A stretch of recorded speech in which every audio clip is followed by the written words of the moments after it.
I'm at the end of a day of screenings in London. I've seen 4 films today, I'm going to see 4 films tomorrow. And every now and then people say, 4 films in a day, I mean, is that sensible? Can you tell the difference between them? Well, actually, one of the things I love best about being a film critic is the idea of seeing as much as you can possibly see, the attempt to see everything. See, I'm not really interested in dilettante film criticism. I'm interested in people who see everything and therefore are able to be surprised by films of which they had no expectation. Here's an example. Last week, I had a day in which 2 films I was going to go and see. One of them was Rock of Ages, which I'd seen the posters, I'd seen the trailer. I thought, well, you know, it might be sort of camp fun. It was awful. It was absolutely head-bangingly rubbish. I hated the songs, I hated the performances, I hated everything about it. Absolutely no laughs whatsoever. But before that, I saw a film called A Royal Affair, and I'd only seen the poster, and the poster made it look like a kind of Danish merchant ivory costume drama. And I went in with very low expectations, and I was completely knocked out. Turns out it's an absolutely brilliant story about which I knew nothing.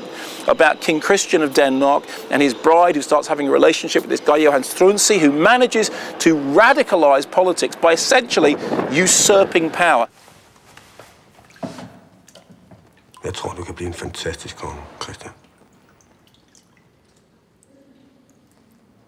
Jeg tror virkelig, du kan gøre en forskel, hvis du tør at bruge din magt inde i koncertet. Jeg ved ikke noget om alle de ting der, det kan jeg ikke. Jeg er sikker på, du kan. Hvordan? Jeg gør det, du elsker allermest. Spil skuespil.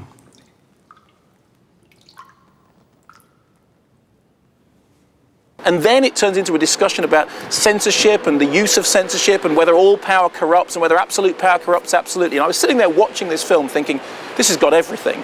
It's got a brilliant script, it's got great performances, it looks absolutely wonderful, it's got real political, you know, solid subject matter. And as I came out of the screening, there was a couple of other critics who I, you know, see pretty much every week, and we all stood there in the foyer and looked at each other and went, did anyone expect that to be as good as it was? So my question to you is this. See, for me it's a privilege, the chance of getting to see things completely unexpectedly, because the fact is it makes a difference when you have to pay 7, 8, 9, 10 quid. You need to know in advance.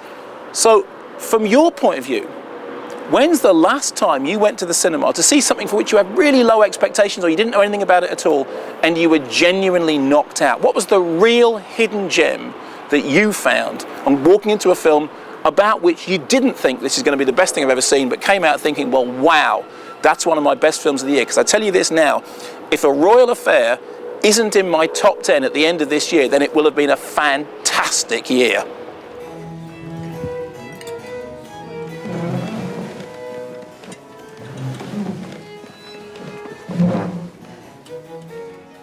Jeg synes, det var så langt væk.